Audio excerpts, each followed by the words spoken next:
Hey guys, it's Ted Bogert. Welcome back to the Ted Show. I think I finally have somebody on the show that is a better dresser than me. Certainly a designer. We're going to talk to Jamie Kalinsky about that. And the title of our show, which I love, is "So You're a Designer?" Question mark. I felt a little sarcasm in that, so I'm really thankful and appreciative. We're going to learn all about Jamie. We got to give a shout out to our mutual, beautiful, amazing friend Kahn for the introduction. Welcome, Jamie. How are you today? Thank you. I'm doing great. How are you today? I am fantastic. Thank you. It's Monday. All right, so let's take a deep dive. I told you before we went live that the audience loves an origin story. They want to know if you came out of the womb and you wanted to talk about design, sort of, how you progressed to where you're at now. So if you'll share a little bit of 411 on the one and only Jamie Kalinsky. Well, I realized at 14 that I was moving furniture in a friend's house. It was the same model home that we had, and the furniture was just all wrong. And so here little boys are out in the street playing football, and I'm moving sofas. And I thought, okay, there's something not right here. And I find myself buying accessories for my bedroom as opposed to wanting to do the other things that the other kids were doing. I thought, As time went on, I was now ready for college. At the time, I had no idea that cooking would become a passion of mine as well, because it's creative. Yes. My dad wanted me to go one way. I wanted to go to FIT in New York City for fashion design. Beautiful. My dad at the time was not very encouraging and told me I'd never get in. The next day I went and applied and I got in. I love that. Don't tell me no, because I'm going to try. So I found myself working in the garment center and going to school for fashion. And although I still have my passion for fashion, no pun intended. I love that. I'm not a good liar. So they would have eaten me up and spit me out. So I started to look for another job. And I was blessed and fortunate enough to meet Jack Leonard Larson, who's a textile and furniture designer. That was the beginning of my going into interior design. So I just kind of stepped into it, but I was still working with fabrics. I was still relating to people and clients, dealing with custom furniture. And I'm like, I'm working right next to a Park Avenue interior designer. If she can afford to live on Park Avenue, that's the route I'm going to. I love that. Yeah. Did you always have an eye for it? I'm always fascinated by creatives and what they land on, because like you said, you cook, you're a creative at heart. So you're probably creative in so many other ways. But I know your story was you kind of stumbled into it, but did you always have an eye for it at an early age? Yes. And I think you either do have that or you don't. It's really that you can go to school for anything. There are certain things that have to be inherent. Yes. And when I'm presenting a project to you, it's totally intangible and based on my enthusiasm, based on the fact that I paid attention. And biggest part is looking and listening. I could sell snow to an Eskimo if I have to and make him think he really needs it. So there's a certain degree of sales ability, which I do get from my dad. And my artistic abilities come from my mom, who's also an interior designer, by the way. Very. So I got the best qualities of both. I'm a hard worker, and I'm not going to sugarcoat it. It was with a client yesterday. But you have the ability to back that up. So it's one thing when people don't sugarcoat. Yes. It's another thing when people don't have the gift or the talent or the eye. Correct. Well, I was shown a picture yesterday and I was like, can you blow that up for me? I don't know what that hot mess is, but when I see it needs to go far away. Yeah. Now I'm going to tip my hand. If I answer a question, when you ask me, do you like this? And I say, oh, that's interesting. That's not a good thing. That's bad. Yes, if we say, if anybody says interesting when they're in their with their expertise, you know that's not good. I'll share with you that I have a lot of musical guests come on, and I'm a big supporter of creatives. But I Mhm. take myself off when they perform because my face will Right. say it all. And so it's very important to interesting is to me never really a good thing. No, that's not a no. It's So, just not a good. so let's talk about interior design because I think that Mhm. is a term, an industry where it gets thrown around a lot. Without question. Somebody picks out furniture once and they're an interior designer. At least that's what people believe, but that's not the case. So much goes into it. You were mentioning fabrics. I mean, for somebody like me, the only reason that I match is because my wife sets out my clothes every night. Anybody who knows me knows that I really don't know how to match, but I Okay. know that I need somebody to help me, which is where interior design comes in. So, talk a little bit But about the that's a process good as thing a in client. itself. Okay, so the process works. So you want to redo your interior. So we set up a consultation, and I come to your home. I immediately start looking more at the bones of the space, and now we're gonna play 10 questions real fast because you have to make a 30-second decision as to which direction to go. Tell me what you don't like about the place. Tell me what you do like about the place. Take a look at what's around and how long it's been there, because yesterday I was shown draperies that have been hanging in this house since the 1980s. I guarantee it. Guarantee it. I can tell by the design, and I can tell by the seafoam green and mauve or salmon combination. That was like 1985. Yeah. So the 80s want those drapes back, and you when you do what I do, if it goes well and it clicks, not because you're not going to click with everybody, Sure. but A, I have a sense of humor. I'm very sarcastic. I'm a New Yorker, and I don't mince words. And usually my face will kind of give it away before I even utter a word. So I have to, uh, it's an interesting process, but it's an intimate process as well, because I can parade in front of you uh, 50 people that I've been working with strictly for 20 years. I've been in Orlando 25 years now. Wow. And for the first 3 years, I was doing visual merchandising, which I also went to school for.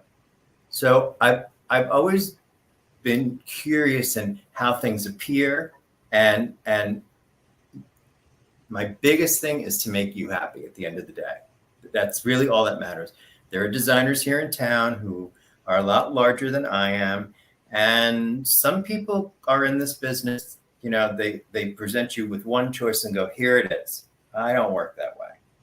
I'll bring three choices. None of them are wrong. Each one is right. It's a personal preference. I can work with any one of these. If you do more than that, it's overwhelming to someone who just doesn't know where to begin.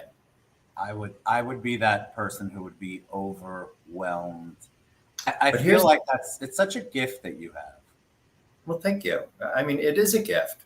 Here's the thing. I've gone to people's homes and simply moved things around and re-accessorized and put things in different spots that they never even thought of doing. And now it looks like a whole new house. There's a certain home in Bay Hill that I did 20 years ago. And so what I do is a blessing and a curse. It's not inexpensive, what I do. So people don't go out, unless you're me, and buy a new sofa every year. It's true. People don't do that. Okay. So if I create a project and I did it well or did it right, uh, that's a whole nother tangent. Um, People have spent hundreds of thousands of dollars with me, and they're still living with it for 20 years. Now, I understand the money part of it, but aren't you tired of looking at it? I mean, it still looks good. The kitchen came out perfectly. And the designs of the window treatments are correct. I'm just tired of looking at that pattern every day. No, I couldn't do it. You need change. I think a lot of people want change, but they're afraid. They don't know what to do. You and I both know there's a whole bunch of trends that go on. And I'm always Of course. I'm not a huge proponent of trends when it comes to anything, fashion or design of any kind. I like to look at it, maybe incorporate it. And this is me just talking from complete novice at any of this. But I don't Right. like to make it my mainstay. Like I'll go in people's houses and I'm like, this was definitely done in the 80s. Oh yeah. And it was popular in the 80s, but for like a year, but it's not been changed at all. Same with their Correct. wardrobe and their hair. So you know that Correct. type of person that doesn't make any kind of adjustments, but it's mostly due to fear. I think people don't know what to do. Look, I redid a home here in Windermere. Spent well over $50,000 on this one room. I was designer number 4. I was the only designer that didn't run out of the house screaming and crying. These are people that are rather well off. And I had to go back after the installation. And the housekeeper answered the phone and she said, now, before you get here, I have to tell you the carpet that you put in the family room is now out by the pool. It's not outdoor carpeting and was custom made for this room. And the original carpet is back in that room, just so you don't have a stroke when you walk through the front door. She knows you. Oh, yeah. Like, where's my carpet? So I just was like, okay, whatever. When you've got disposable income like that, it doesn't matter. Was it correctly done and was it the correct carpet? Absolutely. But this person just does not like change.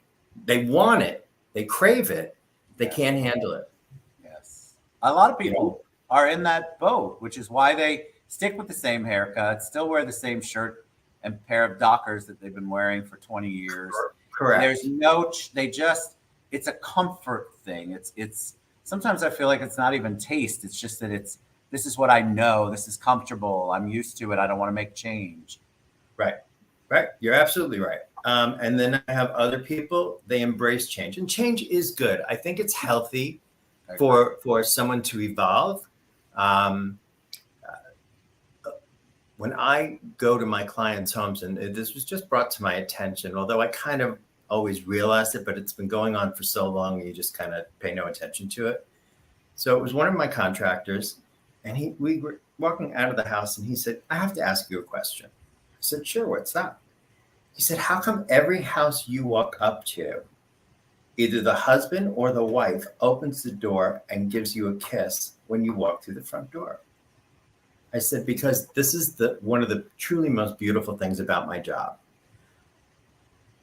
I get to develop a relationship with you that becomes very intimate. I've heard things that I should have never heard. I've seen things I should have never seen. I found things I should have never found. I can't write the book yet. There's too many people that are still alive. Because everybody says to me, you need to write a book. I'm like, yeah, but there's no way that I can write a book and talk about what I found underneath the mattress without that person knowing exactly what I found. Okay. I love it. All right. Go ahead. The fun part about that is that can work to your advantage. I was going to lay carpeting in a house with a 15-year-old, and I had already told the mother what I was going to do. And she had to leave the room. She was laughing so hard. And I said, so just letting you know, everything has to move in your room tomorrow because new carpet's going in. So if there's anything, I didn't even finish the sentence. He was up the stairs like a flash. I bet he was. Can you imagine? Nobody wants that disrupted. Exactly. All right. Before we head out, give us a tip. Give us an idea of something that we should. Is there anything that you stay away from completely? Or do you just literally cater it every time? Like, are brown shag carpets ever going to come back? Well, sadly, they are coming back. That was just the guess. I'm sorry. But again, that's a trend. And I try and stay away from being trendy. I go more for something that's going to be timeless and you're going to be able to move forward with. Classic. Especially case goods and soft goods. It doesn't matter which one. Go with a neutral. You can always build around that and off of that. It's true. All right, you're a joy. I want you to come back on anytime. Jamie Kalinsky, what's the best way for them to find out more about you? Maybe entertain, engaging you in your services, consult. What's the best way for them? They can go to James Kalinsky on Facebook.com, on Facebook, and on the internet. They're both two different websites. Fantastic. You're a joy, my friend. Thank you so much for being on here. Again, a shout out to our beautiful Karen Kahn. We got to get her on the show. The three of us having cocktails would be hilarious. Fantastic. Yes. And what you can't see are the shoes today because they're Jimmy Choos. I wore them just for you. Nice. Yes, let's take a picture and we'll put them. I pay attention to those shoes you wear. Don't think I don't. I'm sitting in Versace right now.